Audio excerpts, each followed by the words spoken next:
구약성경 630페이지 정도쯤에 있습니다. 12장 16절에서 18절 말씀 독화해 주세요. 12장 16절입니다. 제가 한 절 읽고 우리 성도님들 읽고 18절 같이 읽도록 합니다. 베냐민과 유다 자손 중에서 요새에 이르러 다윗에게 나오매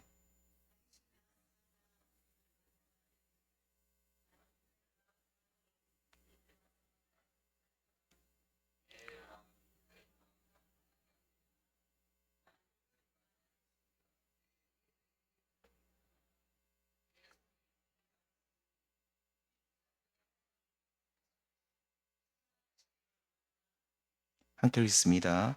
그때에 성령이 30명의 우두머리 아마새를 감싸시니 이르되 다윗이여 우리가 당신에게 속하겠고 이새의 아들이여 우리가 당신과 함께 있으리니 원하건대 평안하소서. 당신도 평안하고 당신을 돕는 자에게도 평안이 있을지니 이는 당신의 하나님이 당신을 도우심이니이다 한지라. 다윗이 그들을 받아들여 군대 지휘관을 삼았더라. 아멘. 오늘은 성령이 감싸시니라는 제목으로 잠시 말씀을 나누도록 하겠습니다. 오늘날 이 시대를 불신의 시대다라고 어떤 분들은 말씀을 하시더라고요. 그래서 전에는 전화가 오면 그냥 자연스럽게 다 받았는데 요새는 조금 모르는 전화가 오면 거의 받지를 않죠. 그 이유가 우리 흔히 말하는 보이스피싱이나 또 이상한 전화들이 너무 많이 오기 때문에 요즘은 그냥 내가 모르는 번호는 아예 받지를 않습니다. 저희보다 저는 그래도 좀 받는 편인데 저희보다 젊은 우리 청년들 보면 문자를 보내거나 그래도 답이 잘 안 와요. 제일 빨리 오는 거는 카톡, 그리고 전화를 하면 거의 안 받습니다. 예, 그러니까 이제 전화는 요즘 우리 이제 청년들 세대, 이 젊은 이들 세대에서는 어떻게 보면 소통의 수단이 아니죠. 그냥 카톡이나 이런 걸로 하는데 아마 그런 것은 서로 믿지 못하는 그런 시대인 것 같습니다. 여러 가지 이유가 있지만 아무튼 사람들은 서로 믿을 수 없다라고 그렇게 많이들 말하는데, 그래서 믿는 도끼에 발등 찍힌다는 말처럼 오늘날 많은 분들이 실제로 믿는 도끼에 발등 찍혀서 힘들어하는 분들도 계시고 있습니다. 오늘 보면 12장에 보시면 다윗이 사울로 말미암아 이 시글락이라는 곳에 숨어 있었을 때에 그를 돕기 위해 찾아온 사람들의 명단이 12장에 보면 쭉 나옵니다. 한마디로 아직까지 통일 이스라엘의 왕이 되지 못하였고 사울에게 쫓겨다니는 신세로 있을 때에 그를 돕기 위해 찾아온 용사들의 이름들이 쭉 나오는데, 그런데 오늘 본문 16절 오늘 읽었던 말씀에 보시면 베냐민과 유다 자손 중에서 요새에 이르러 다윗에게 나온 사람들이 있었다. 이 요새라고 하면 적들의 공격으로부터 숨을 수 있는 좋은 장소를 말하는 것 같지만 실제로 이 요새는 12장 8절에 나온 대로 광야에 있는 요새, 그러니까 사람들이 찾기 어려운 은신처와 같은 곳입니다. 그래서 화려하고 이렇게 편하게 지낼 만한 그런 곳이 아니라 아주 좀 찾기 어려운 곳에 이 요새가 있었던 것 같습니다. 그런데 이 베냐민과 유다 자손들 중에 30명 정도 되는 사람들이 다윗을 이제 돕겠다, 내가 당신이 왕이 되는 일에 내가 돕겠다라고 그들이 찾아온 것이죠. 그런데 문제는 이 불신의 시대였습니다. 다윗 시대 때도. 왜냐하면 이 베냐민과 유다 자손들이 적인지 아군인지 확실하지 않다는 거죠. 그것도 지금 사람들에게 잘 알려지지 않은 이 요새까지 찾아왔으니 도대체 이들이 누구인가? 이들의 정체를 알 길이 없다는 것이죠. 적이면서 아군인 척하고 다윗에게 올 수도 있다 이 말입니다. 왜냐하면 오늘 말씀에 나온 있는 것처럼 이 사울 왕이 속한 베냐민 지파 사람들이 그 30명의 사람들 중에 들어가 있었기 때문이죠. 다윗이 헤브론에서 왕이 되고 이어서 예루살렘으로 가서 통일 이스라엘 왕이 되었을 때에 그가 왕이 된 이후에도 다윗이 죽을 때까지입니다. 그러니까 다윗이 죽을 때까지도 다윗을 싫어하고 그가 왕이 된 것을 끝까지 부정하는 무리들이 있었죠. 그 사람들이 누굽니까? 바로 베냐민 사람들입니다. 전부는 아니지만 사울의 일족들, 베냐민 지파 사람들 중에 여러 사람들이 다윗을 끝까지 부정했습니다. 사무엘하 16장에 보시면 다윗이 통일 이스라엘의 왕이 되어서 이제 오랜 세월, 그가 이제 거의 이제 40년을 왕으로서의 그 40년간의 기간을 거의 다 채웠을 때, 이제 다윗도 나이가 많아졌을 때에 누가 반역을 일으킵니까? 그가 정말로 사랑하고 그가 정말로 정말로 이쁘게 여겼던 압살롬이 반역을 일으키죠.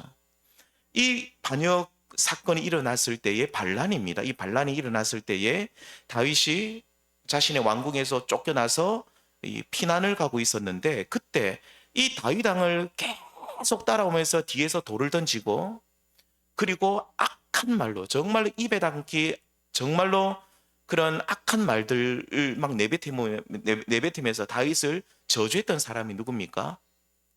시므이입니다. 이 시므이는 어떤 사람입니까? 16장 5절 같이 읽겠습니다. 다윗 왕이 바울 16장 5절, 사무엘하 16장 5절 같이 읽겠습니다. 시작.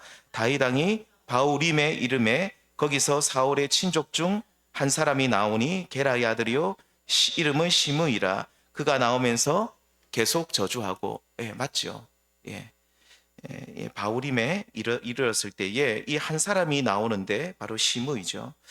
이 압살롬 반역 사건이 다윗 통치 40년이나의 기간 중에서도 거의 후반부였기 때문에 그가 왕이 된 지 진짜 시간이 많이 흘렀잖아요. 그런데도 이 사울의 일족들, 베냐민 지파 사람들 중 소수의 무리들, 특별히 이 시므이와 같은 사람들이 여럿이 있었는데, 그들은 여전히 다윗의 왕권을 인정하지 않았고, 그리고 언젠가는 이 다윗이 무너질 것이다.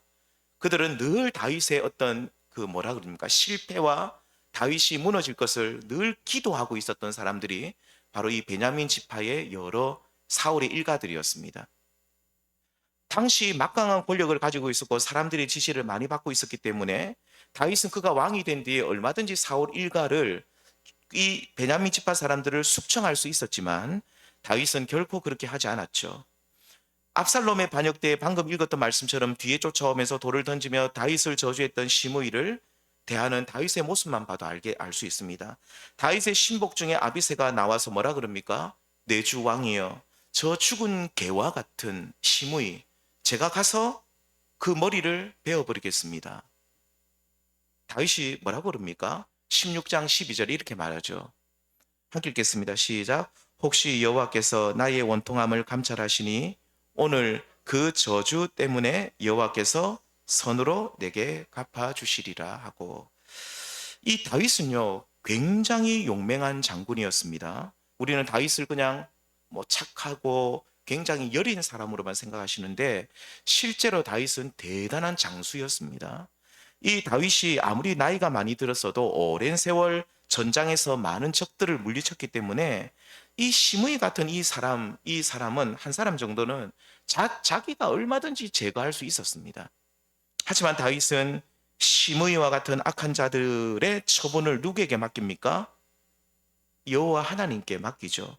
여호와께서 나의 원통함을 감찰하실 것이고 여호와께서 내게 선으로 갚아주실 것이라고 하나님께 시므이의 문제를 맡기고 있는 것을 우리는 꼭 보셔야만 합니다. 이렇게 사울의 일족들, 베냐민 사람들은 다윗을 싫어했고 그의 왕권을 부정하는 자들이 많았습니다. 통치 초반이었습니다. 그런데 다시 오늘 본문으로 돌아오시면 통치 초반, 아직까지 통일 이스라엘의 온전한 왕이 되지 못하고 심지어 12장 1절에 있는 말씀처럼 사울의 칼을 피해서 사울이 이 다윗을 죽이려고 할 때 시글락에 숨어 있었을 때에 베냐민 사람들이 찾아왔는데 다윗이 이들을 보면서 의구심이 생기는 것은 어쩌면 당연합니다. 혹시 사울 왕이 보낸 첩자들이 아닌가? 그래서 우리가 당신을 도와주겠습니다 이렇게 하고 몰래 들어와서 혹시 나를 죽이려는 것은 아닌가? 이런 생각들을 얼마든지 할 수가 있는 것이죠. 그래서 이 다윗은 이들의 호의를 적의로 믿고 여기고 그들을 돌려보내든지, 아니면 그가 얼마든지 이 30명 정도 되는 이 사람들은 자신의 군사들을 시켜서 또 그 자리에서 없앨 수도 있는 상황이었습니다. 하지만 다윗은 그렇게 하지 않죠. 이 골치 아픈 문제, 이들이 적인지 이들이 아군인지 정말로 모를 때 다윗은 어떻게 합니까? 어떻게 지혜롭게 이 문제를 해결합니까? 먼저 다윗은 자신을 찾아온 30명의 용사들과 그들의 우두머리 아미새를 하나님 앞에 딱 세우고 자기 자신도 하나님 앞에 서게 됩니다. 앞에서 말씀드린 것처럼 당시 사울과 그 일가들이 저항하고 있고 그리고 온 나라가 어지러운 상황이었죠. 그래서 누가 적인지 누가 아군인지 모르지만 다윗은 먼저 자신이 하나님 앞에 섭니다. 그러면서 지금 하나님 앞에 서 있는 나의 손에는 불의함이 없습니다 라고 고백합니다. 여기서 내 손에 불의함이 없다는 이 단어는 불의함이라는 이 단어를 찾아보면 원에 찾아보면 폭력, 폭행이라는 뜻이 더 정확합니다. 무슨 뜻이냐면 나는 사울과 그 주변 사람들에게 이때까지 폭력적으로 행한 일이 전혀 없었다. 불의함이라는 것은 내가 그들을 칼로 뱉다든지 사울 왕을 죽이기 위해서 사람을 보냈다든지 그런 일이 전혀 없었다. 그러면서 지금 찾아온 너희들에게도 동일하게 내가 폭력적으로 대하지 않겠다는 뜻이 내 손에 불의함이 없다 이 뜻입니다. 그러면서 자신을 하나님 앞에 세우죠. 하나님께서 나를 감찰하시고 나를 판단하셔서 잘못된 것이 있으면 책망해 주시기를 모든 사람들 앞에 기도조로 고백하고 있습니다. 17절 하반절을 보십시오. 우리 조상들의 하나님이 감찰하시고 책망하시기를 원하노라. 여기서 책망은 누구를 책망하기를 원한다는 겁니까? 지금 다윗 자기도 서 있습니다. 지금 나를 찾아온 너희 30명의 용사들 뿐만 아니라 내가 하나님 앞에 서 있는데 하나님이 내 손에 혹시나 불의함 폭력적인 거라 했죠. 내 손에 너희를 죽이려는 내가 적의를 갖고 있다든지 내 손에 내 손에 폭력적인 그런 모습, 내가 폭력적인 마음을 계획을 품고 있다면 하나님이 아시고 나를 책망할 것이다. 하지만 나는 이런 마음이 없기 때문에 이런 마음이 추워도 없음을 하나님은 알고 계시기 때문에 하나님이 지금 나를 보시고 판단하셔서 내 손에 불의함이 없음을 하나님께서 확인시켜 주실 것이다. 이런 뜻으로 그는 하나님 앞에 서 있게 되는 것을 보게 됩니다. 성도님들, 지금 다윗은 지금 자신을 찾아온 이들이 적인지 아군인지 모르는 상황에서 먼저 자신을 하나님 앞에 딱 세우는 모습을 보십시오. 그리고 하나님께서 나를 판단하셔서 만일 과거에 베냐민 지파 사람들에게 폭력적인 일을 했거나 혹은 지금 현재 나를 찾아온 30명의 용사들에게 폭력을 행사할 생각이 조금이라도 내가 가지고 있다면 내가 먼저 하나님께로부터 책망받겠다. 자신을 찾아온 용사들보다 먼저 자신을 하나님 앞에 세우는 모습을 우리는 기억해야 될 것입니다. 그리고 나서 그는 30명의 용사들과 이들의 우두머리 아마새를 하나님 앞에 동시에 같이 세우죠. 하나님께서 나를 감찰하시고 판단하시기를 바라면서 동시에 너희들도 하나님 앞에 나와 함께 서자.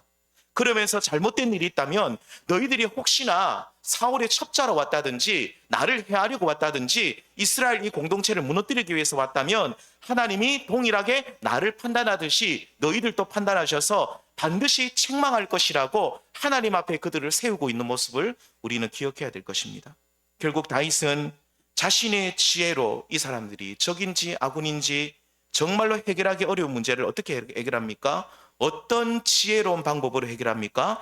바로 자신을 하나님 앞에 세우고 상대방도 하나님 앞에 세우는 지혜로운 방법을 선택하고 있습니다. 나는 지혜가 없으니 제대로 판단하지 못하지만 하나님은 세밀하게 감찰하셔서 정확하게 판단하셔서 책망할 일이 있으면 책망해 주십시오 라고 하나님 앞에 자신과 지금 찾아온 무리들을 함께 세우고 있는 이 모습을 우리는 기억해야 될 것입니다. 이렇게 자신은 지혜가 없고 하나님은 지혜로우시기에 하나님 앞에 서자고 사람들 앞에 제안하고 있는 다윗의 모습. 먼저 나는 너희를 결코 해하지 않고 곧 나는 너희를 향해서 내 손에 불의함이 없다고 하면서 먼저 자신을 무장해제하고 하나님 앞에 함께 서자고 제안하고 있는 다윗의 모습이야말로 오늘날 우리가 이 땅을 살아갈 때 만나게 되는 골치 아픈 문제들, 아리까리하고 힘든 문제들을 어떻게 해결해야 되는지를 우리는 배울 수 있게 된다 이 말입니다. 참 우리들 앞에 어려운 문제들이 닥칠 때가 많습니다. 진짜인지 가짜인지 헷갈리는 경우도 있고요. 또 무엇이 옳은 판단인지 우리는 모를 때가 너무 많습니다. 이렇게 하는 것이 옳은지 저렇게 하는 것이 옳은지 그 문제를 지혜자 대신 하나님 앞으로 저와 우리 모든 성도님들 가지고 나아갈 수 있기를 바랍니다. 오늘 본문에 나온 다윗과 30명의 용사들처럼 쌍방간의 문제라고 한다면, 그러니까 무슨 말이냐면 나와 누군가의 문제인데, 나와 어떤 타인의 문제인데 그 타인들이 하나님을 아는 사람들이라고 한다면 우리는 어떻게 하는 것이 제일 좋겠습니까? 내가 하나님 앞에 나아가고 너도 하나님 앞에 함께 나아가자. 그렇게 함께 기도해 보자. 하나님 앞에 함께 나아가 보자고 우리들은 그렇게 말할 수 있는 용기가 있어야 된다. 이 말입니다. 우리 교회 여기 계신 우리 모든 성도님들에게 이런 성숙한 모습이 있기를 원합니다. 오늘 본문에 나온 다윗의 경우처럼 이 사람이 적인지 악인지 판단해야 되는 경우는 사실 드뭅니다. 하지만 어떤 문제를 가지고 교회 안에서 어떤 이들은 이쪽으로 어떤 사람들은 저쪽으로 가자고 하는 경우 있죠. 이럴 때 우리는 이 다윗처럼 먼저 자신이 무장해져야 됩니다. 다윗이 내 손에 불의함이 없다라고 고백한 것처럼 우리들도 결코 나는 싸우지 않겠다라는 다짐을 먼저 해야 됩니다. 그러면서 오늘 17절 나온 다윗의 고백처럼 너희의 마음과 우리의 마음이 하나가 되어야 한다라고 하면서 우리가 함께 하나님 앞에 나아가자라고 기도해 보자라고 함께 말할 수 있는 그런 성숙한 믿음의 사람들이 될 수 있기를 소망합니다. 오늘날 교회 안에 이런 성숙한 모습이 있어야 되는 것이죠. 그런데 성도님들, 저도 어릴 때부터 교회를 다니고 신앙생활을 했지만 또 지금 교회 목사로 있지만 교회 안에 갈등들이 생길 때에 하나님 앞으로 나아가서 함께 풀어가는 모습을 저는 많이 보지 못했던 것 같습니다. 그러니까 무슨 말이냐면 너희와 우리 사이에 하나님이 함께 계신다는 사실을 고백하고 그러면서 우리 손에 불의함을 버리고 폭력적인 거죠. 싸우고자 하는 마음을 다 버려야 됩니다. 일단 무장해제를 하고 하나님 앞으로 함께 서서 하나님께서 판단하시고 잘못된 일이 있으면 책망받고 또 옳은 길로 하나님께 우리를 인도해 달라는 이런 성숙한 신앙의 모습을 저는 교회 갈등이 생길 때 이런 모습을 보지 못했다 이 말입니다. 우리의 신앙이 갈등이 생기고 어려운 일이 생기면 정말로 이 믿음이라는 것이 아무런 작동도 하지 못하는 고장난 시계와 같다는 생각들이 많이 들었습니다. 우리가 믿음이 있는데 갈등을 이 믿음으로 해결을 못합니다. 그냥 갈등을 어떻게 풀어내냐면 그냥 세상적인 방법으로 풀어내죠. 뭐 이런 거죠. 우리 뭐 예를 들면 법에 가서 한번 해보자, 따져보자. 법으로 교회 문제는 해결이 안 됩니다. 제가 전에 말씀드렸지 않습니까? 제가 아는 교회 지금 6년째입니까? 계속 싸우는데 대법원까지 판단이 났어도 받아들이지가 않아요. 이쪽 편에서 안 받아들여요. 교회의 문제는, 믿음의 공동체의 문제는 이 세상 법으로 해결되는 것이 아니거든요. 힘으로도 해결되는 것이 아니고 폭력으로도 해결되는 것이 아닙니다. 부끄럽지만 목사님들이 모인 노회에서도 갈등이 생기면 그냥 힘으로 이겨내려고 합니다. 정치력으로 이겨내려고 합니다. 하나님 앞에 함께 나아가서 우리 한번 기도해 보면 어떻겠느냐. 내 생각이 꼭 옳은 것은 아니다.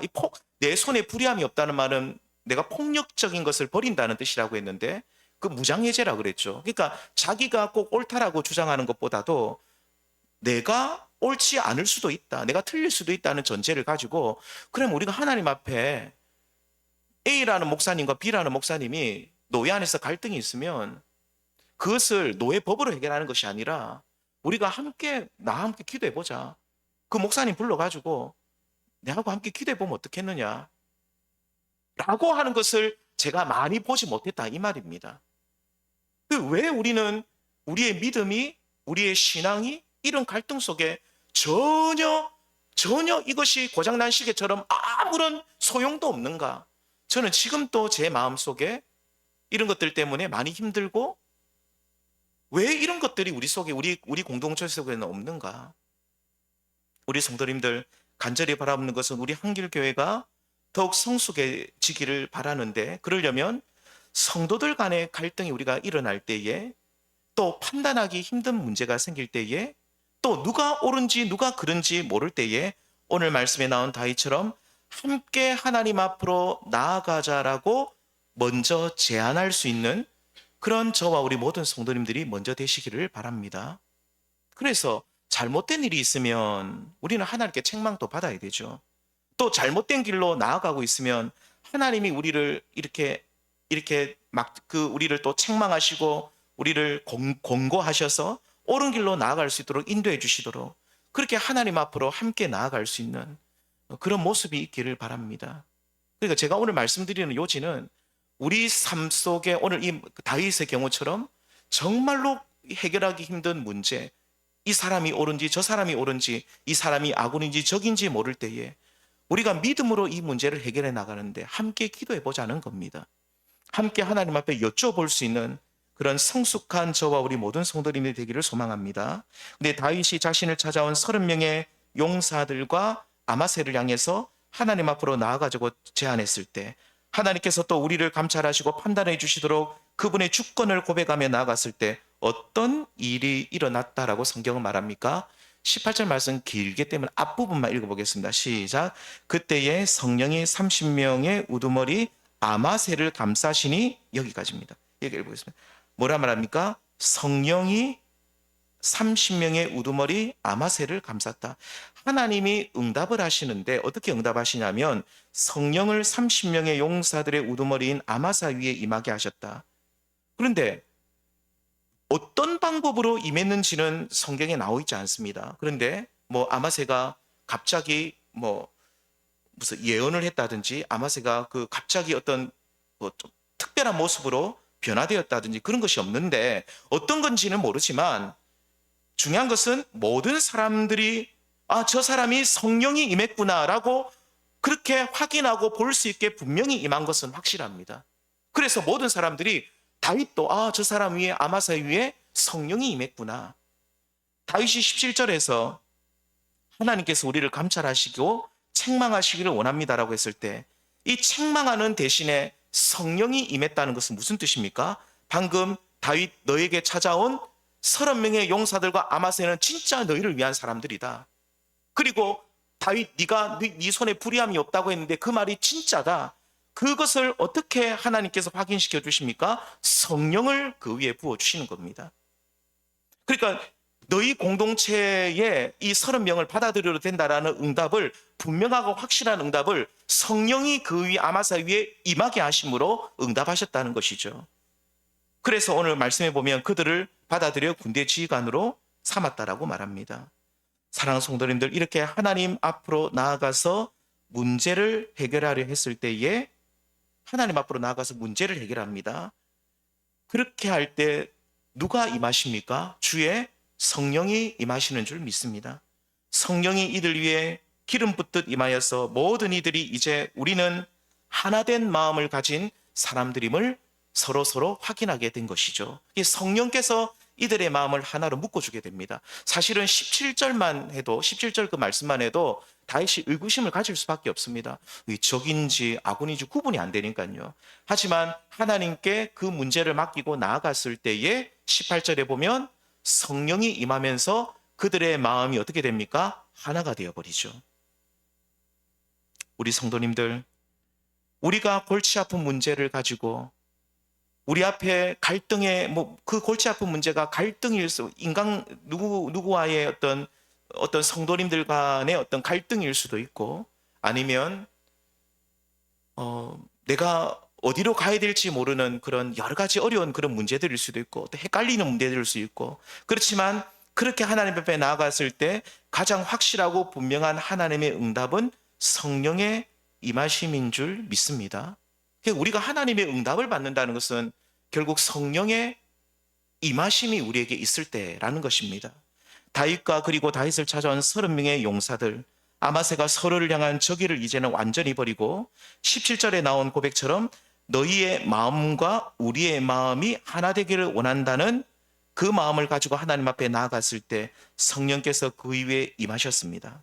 성도님들, 성령은 언제 우리 위에 임합니까? 서로가 하나 되기를 원하는 마음으로 저 길을 버리고 하나님 앞으로 나아갈 때 성령께서 우리 위에 충만하게 임하시는 줄 믿습니다.